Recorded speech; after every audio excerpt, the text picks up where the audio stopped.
Paper leak पर विपक्ष हुआ बेनकाब, नीट पर सड़क पर ड्रामा, संसद में अड़ंगा, एंटी पेपर लीक बिल से क्यों भागा विपक्ष। नमस्कार, मैं हूं खुशी और आप देख रहे हैं भारत रफ्तार।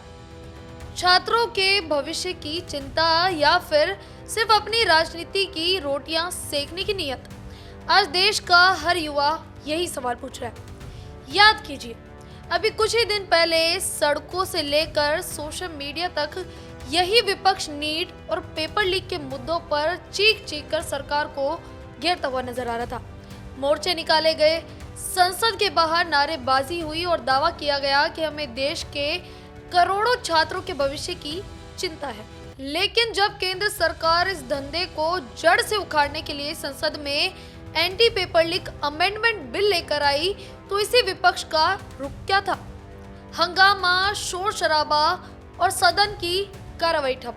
जिस बिल में कड़े प्रावधान हैं, अपराधियों का 10 साल तक की जेल, 10 करोड़ तक का जुर्माना और मामलों के त्वरित निपटारे के लिए फास्ट ट्रैक कोर्ट की व्यवस्था। जब उस पर बहस और उसे पास करने की नौबत आई, तो विपक्ष ने वॉकआउट और नारेबाजी का रास्ता चुन लिया। इसे दोहरा रवैया ना कहें तो और क्या कहें? आखिर ये कैसा दोगलापन है?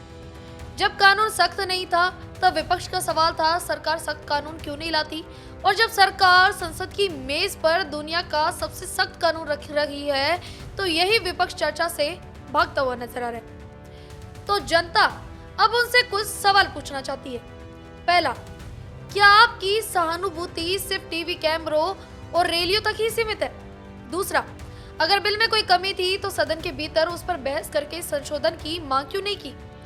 और तीसरा सवाल, क्या पेपर लीक माफियाओं पर लगाम कसने वाले कानून को अटकाना युवाओं के साथ सीधे तौर पर छल नहीं है? मुद्दा साफ है, जननीति अपनी जगह है, लेकिन जब बात देश के करोड़ों होनहार युवाओं के पसीने, उनकी मेहनत और उनके भविष्य की हो, तब उस पर राजनीति का अड़ंगा लगाना देश का युवा कभी बर्दाश्त नहीं करेगा।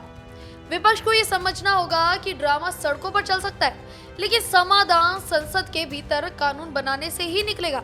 बाकी आपके इस पूरे मुद्दे पर क्या राय है, हमें कमेंट्स में जरूर बता दो। देखते रहिए भारत रफ्तार। धन्यवाद।